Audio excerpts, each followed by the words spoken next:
Okay, good morning, good afternoon, and good evening or good day sa ating lahat. So, how are you there? Are you safe and sound?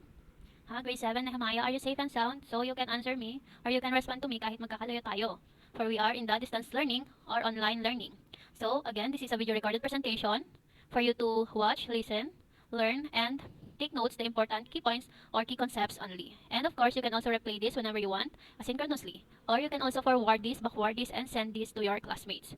Okay, so last time we discussed about the traditional arts, theater arts, and traditional folk dances here in Philippines. Now we are going to discuss the art crafts from the different Southeast Asia. So again, ano ulit yung mga Southeast Asians na kabilang? So we have here the Thailand, Cambodia, Laos, Vietnam, Indonesia, Malaysia, Brunei. And from the other countries din na kabilang. But for now, we are going to focus muna sa mga countries na ito. Okay, so these are the art craft from the different countries. So the first one is in Thailand. So in Thailand, meron silang tinatawag na Loy Krathong Festival, or we call it in English as the Sky Lantern Festival. So again, in Thailand, they have here the Loy Krathong Festival or the Sky Lantern Festival, wherein they're going to do this on the night of the 12th full moon. Ayan, so in Tagalog, ang ginagawa nila ito during sa gabi sa mga kabilugan ng buwan. Kung saan, ang buwan or the moon is shining so bright. Ayan, so malakas yung ilaw ng moon. Ayan, so usually in November in Chiang Mai, specifically sa Chiang Mai, Thailand, and they have believed that have the brightest and most spectacular celebration that features flying lantern. Ayan. So in flying lantern, ang ginagawa nila dito is they are going to light the candle. And as you can see here sa picture. Ayan, so they are going to light the candle inside yung parang balloon or para siyang mini parachute siya. Ayan, so light the candle and then yung parang buga or temperature or heat ng candle is siya yung magpupush sa balloon or lantern para tataas siya. Ayan, so it is also done ang location nila dito is sa beach. Ayan, so they're going to light a candle and when the candle is going up, ayan, so uupo sila sa mga beach. And then, ayan, so papanoorin nila. And when you light your candle, make your wish, and once your candle wish lanterns is floating skyward, ayan, sit back and enjoy watching. Ayan, so ito yung festival nila na karaniwang ginagawa ng mga Thailand during November, every year. So that is like Krathong or the Sky Lantern Festival. So let's go naman, ang magpapatalapod ba naman ng mga Cambodian. Okay? So ang mga Cambodian ay kilala sa mga masisipag. Paano sila kilala masisipag? Paano nasabing masisipag sila? Of course, because using the different kinds of traditional arts, indigenous arts materials, ayan, so nakakabuo sila ng mga handicrafts. When we say handicrafts, ito yung mga ginagawa, wait lang po. So ito yung mga handmade na ginagawa for decorations, for functionals, ayan, for their utensils and equipments. Ayan. So, kagaya ng ginagawa nila dito, they have this baby crib, ayan, mga boxes, ayan, mga baul, small baul, ayan. So, it is made by different or indigenous materials na nakukuha nila sa mga environment nila sa Cambodia. Okay. So, their handicrafts or yung mga ginagawa nilang handicrafts, like for example, here is the textiles, baskets, jars, pottery, and other tools for their daily use and for, of course, para sa source of income nila at para sa pamumuhay nila or for their daily living or livelihood. Okay, it's because handicrafts is, especially sa mga babae, ayan, so handicrafts is also provides us a vital employment, ayan, especially pag artisans ka, ayan, so pwede kang gumawa, ayan, so gagawa kayo niyan after the discussions or when we meet, para masaya, ayan, so this is an example too of their handicrafts. They are going to do the pottery, ayan, so they are doing that because the craft reflects their culture, it also reflects their heritage, their creativity, of course, and of course for their identity and pride.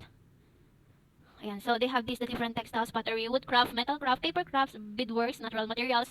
Ayan, and it is very important yung handicraft sa kanila because it is also for their cultural preservations na nagpapakita ng kanilang mga skills and heritage. And of course, para sa sustainability, of course, yung mga gamit nila dito is mga indigenous materials. Ayan, it is also for economic value that supports their it is also for their sustainability para sa paggamit ng mga eco-friendly materials and biodegradable materials. At kabilang na din dito yung economic values ng kanilang bansa. Ito yung Cambodia, wherein yung mga local artisans nila or communities nila ay ito yung bumubuhay sa kanila, ito yung nagpapalago ng kanilang economic growth.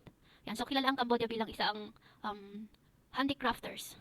And also for their artistic expression. So because of their artistic being an artistic person, and they reflects the creativity and individuality.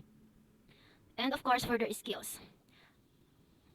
Ayan, so kabilang dito yung mga handicrafts ay ginagawa for example, mga batik. Ayan, so meron ding mga batik dyan sa mga ibang country, but then it is just a different term. So that is Cambodia. Now we are going to know kung ano naman ay yung mga pride ng mga Laos. Ayan, so Laos is mostly or popularly known for paper making. Okay, so when we say paper making, ito yung ginagawa nila. Like for example, isang example ng paper making is the, what do you call this? Yung origami. Ayan, so, paper making is a, wait lang, where is it? Okay, so Laotians make paper by hand in wider region for over 700 years. Are you still alive? Or wala pa kayo niyan? Wala pa tayo niyan. And using the bark of the local sa or mulberry tree. So, alam niyo yung mulberry tree? It is like a berry tree. Yung mga kinakain ng mga bird's eye, na maliliit na berries lang siya. Ayan. Mulberry tree. Yung mga leaves niyan yun yung ginagawa nilang mga papers. Ayan. So, imagine how creative they are that from a simple leaves, they can make creative papers. That papers can create a different styles or arts. Ayan. So, yung mulberry na yon, it is commonly used for traditional paper making in many cultures. Because yung fibers nun ay napaka-strong, flexible, durable din, and may high quality siya for handmade paper. Ayan. So, tandaan, inuulit ko, that yung mga Lao, ang paggawa nila ng paper is through handcrafts. So, hands-on yun, through their hands. And, ayan. Ayan, so yung sasa paper it can be used through an umbrella, ayan, umbrella, pamaypay, papers, and other different forms. So, kilala din ang Laos for a calligraphy. Calligraphy wherein, yung calligraphy na to, ito yung pagsusulat nila sa papel. And, ang gamit ng papel is for a festive, making festives. For temple decorations, for umbrellas, fans, and even kites. And yung paper nila is particularly sa Luang Prabang Northern Laos, wherein they're going to create lampshades, writing paper, greeting cards, and bookmarks. So, another use of paper handicrafts is for lampshades. Yung lampshades ay napapalibutan siya ng parang cloth or paper. Paper, tapos sa loob niya is maliit lang na bulb. Tapos pag inon mo yun, para siyang sky lantern. I mean, light lantern. Yung kanina ay, yung sa Cambodia. Para siyang ganun, pero hindi siya candle, but then it is a light bulb. And of course, for writing paper, for greeting cards, ayan, and even for bookmarks. So that is Laos. Now let's go naman sa pinagmamayabang ng mga Vietnam. So ano naman ang kanilang mga arts craft? So let's see. So Vietnam is known for a silk painting. Pag sinabi nating silk, ayan, so pag sinabi nating silk, so it can be a manipis siya, can be shiny. Ayan, so it can be a clothes. Ayan, so yung silk na yon is ginagamit nila for painting. So sa silk na yon, sa fabrics na yon, ayan, so doon sila nagpe-painting for their, ang mostly na team nila is for their landscape. Ayan, for countrysides, when we say countryside, sa mga probinsya, sa mga gilid kung saan yung province na yon, or sa mga area kung saan punong-puno ng mga, let's say, greeny environments, like that. And of course, sa mga landscape pagodas. When we say pagodas, ito yon. This is a temple or a building wherein it has many layers. Yan. So, para siyang traditional building noon. Para siyang diba ganyan yung traditional building noon? It is made with a, let's say, mga earthen materials, ayan, mga woods, and other materials that they use for pagodas. So that is the pagodas, para siyang traditional building. Pero ngayon, yung modern building natin it is more, or it is made by a metals. Ayan. And of course, it is for historical events din. The scenes of their daily life. Ayan. So yung pangkabuhayan nila daily. So yan yung mostly na pinapaint nila sa Vietnam. So Vietnam is popularly known for their silk painting. Ayan. So that is their silk painting. Yan. So when we say silk again, it is a produce wherein ito yung fabric that plays a role sa ancient trade noon. Silk Road yun pala, joke lang. Okay, so they use silk for their texture. Yung properties ng silk, texture is for smooth. Ayan, so it has to a strong weight. Ayan, so susceptible to damage from sunlight and water. It can also be breathable. Yung maninipis lang ay that we use today as a clothes too. Hindi lang siya ginagamit sa painting. But then it can also be used as a cloths. Silk cloths, yung tinatawag natin sa generation natin ngayon. Now, let's go sa mga Indonesia. So, kilala ang mga Indonesia sa mga puppets. At isa sa mga kilalang puppets nila ay yung shadow puppet. Shadow puppet or yung wayang kulit. So, ang wayang kulit is a type of a puppet shadow. Yung puppet shadow ay wherein there is a light or a candle or a bulb.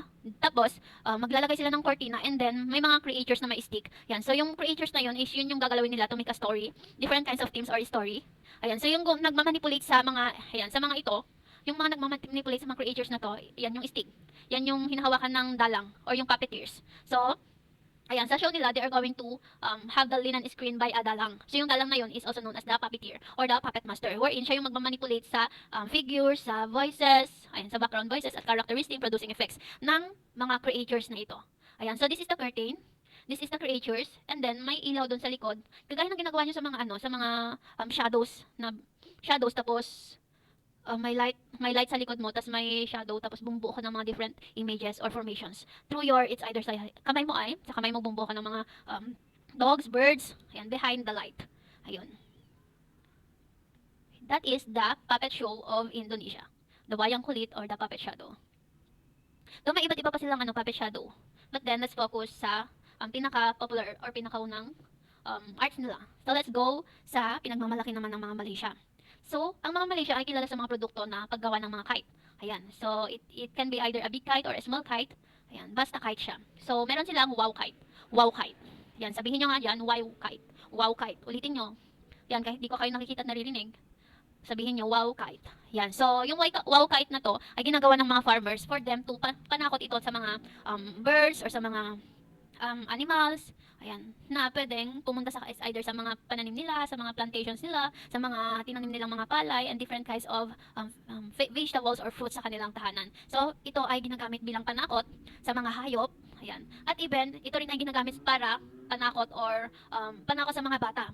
Ayan, kasi tinatakot nila yung mga bata para matulog. Again, tinatakot nila yung mga bata para matulog. Okay, naranasan nyo ba yan na tinakot kayo ng mga lolo't lola nyo or mga nanay tita nyo noon na may mga mumu dyan sa gilid-gilid or may mga kumaw or may mga dumadampot dyan sa gilid-gilid, may mga white ban bilang panakot sa inyo para matulog kayo during hapon dahil gusto nilang magpahinga or may gagawin sila or busy sila. Baka hindi nila kayo makita at mawala kayo. Pero totoo yun sa ngayon ha. It's not even panakot sa ngayon because it is, in reality, lalo na sa ngayon, meron at meron talaga. So matakot ka talaga. Ayan, so matulog ka na lang kaysa pumunta ka dyan sa mga makipag-date dyan sa gilid-gilid. Ayan, so, let's go back sa topic natin. So, ang wild kite ay panakot sa mga in their fields and even to lull their children to sleep. Ayan, para makapagtrabaho sila. So, ang kite flying naman is popular sa Malaysia because it is not just in Malaysia pero internationally. Ayan, so marami ring mga turista na dumadayo sa kanila to experience fly kiting. And it was done during the kite festivals annually or yearly or taon-taon. Ayan, like the Pasir Gudang International Kite Festival. So these kite festivals encourage more tourists. Ayan, sinabi ko kanina na maraming mga tourists ang pumupunta sa kanilang country. Ayan, so that is the wow kite of Malaysia. Now let's go naman sa last but not the least, we have here the Brunei. Wherein, they have here yung different headdresses for men. Ayan, so for men, they have the star, songkok or kopya, tangkolok or serban. Yan, so these are the different headdresses of the men with different identities, meanings, and purposes kung bakit sila nagsusuot ng mga headdresses dito. Mostly sa mga nakikita nating mga Muslim, di ba, nagsusuot sila ng mga ganito. Ayan, so let's know kung ano yung mga to. So the first one na headgears ng mga boys ay ang dastar. Yan. As you can see here, it is a colored parang gold siya. Yan, so this is the dastar. That is tied, a piece of cloth tied around the head. Yan, so nilalagay nila yan sa head nila. And we also have here the songkok or kopya, a type of cap made from velvet. When we say velvet, it is a commonly family color of a dark colors, maroon, ayan, violet colors from the word velvet, mga dark themes. Ayan, so, meron din silang tangkolok or serban. So, ang tangkolok na to, ay it is a traditional headwear commonly worn in ayan.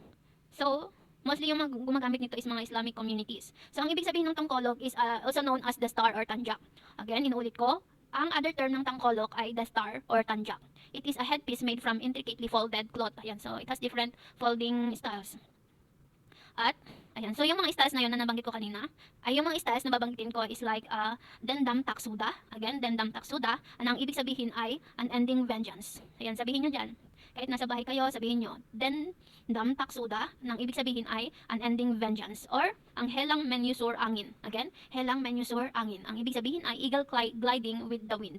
Ayan, eagle gliding with the wind. Para siyang eagle na sumasabay sa agos ng hangin. And ginagamit nila to during their formal festivities and cultural events na nagsisimbolo ng nobility. Ayan. Ayan, so it is symbolized with unity. And it reflects to with the wearer's status. Kung ano ba yung status mo sa buhay. Kung isa ka bang leader, isa ka bang member ng isang organisasyon, isa ka bang pare, ganon, or kilalang mga tao. Ayan, so ang serban naman, or turban, ay isang long piece cloth wrap. Ayan, long piece cloth wrap na ginagamit nila everyday. So it is a silk or other fabrics. And ginagamit nila to for religious gatherings and Islamic events. Sa mga pag nagpe-pray sila, ayan, kailangan nila magsuot ng ganyan. And it is also a practices of Prophet Muhammad. Again, it is also a practices of Prophet Muhammad na inadapt nila until now. So, yung pagsusuot nila ng ganyan, ng serban, ay it signifies a modesty, respect, and identity. Again, it signifies modesty, respect, and identity sa mga ninuno nila, sa mga Diyos-Diyos nila. Ayan. At ang pinagkaiba nito, again, inulit ko, ang pinagkaiba ng tangkolok at serban ay ang tangkolok ay primarily for cultural. Ayan, it is tied to Malay traditions and ceremonies. Habang sa serban naman, it is a religious roots. It is more universally recognized in Islamic communities worldwide.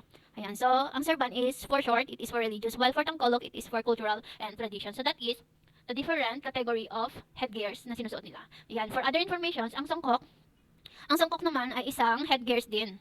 But then, it is a traditional cap na ginagamit ng mga Muslim men for them symbolizing as accessory, modesty, and of course for their identity.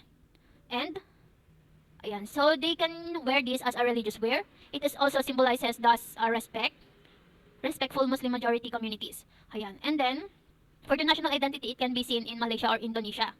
And for the history, it is influenced by Ottoman Empire and the Fez. And inadapt ng mga Malay people nung panahon na lumalaganap yung during the spread of Islam. And sa ngayon, kilala ang songkok na cap bilang isang Eid celebrations, weddings, and Friday prayers. Excuse me. Again, ginagamit ang songkok sa ngayon for Eid celebrations or yung Idil Pitil, mga ganon. Mostly sa mga Muslim people, sa mga weddings din or Friday prayers. And it also become the symbol of cultural pride nila. And occasionally, they're going to wear this every day. Or, ayan, so they're going to wear this every day or occasionally. So that is about songkok of Brunei. Okay, so that is all about the arts craft from the different Southeast Asians members. Okay? So for your activity, do your activity, the advanced activity that I gave you in RGC. So, parang pagkatapos nyo yun, wala na kayong gagawin next week and it is more on performance na tayo. Okay? So goodbye and keep safe everyone.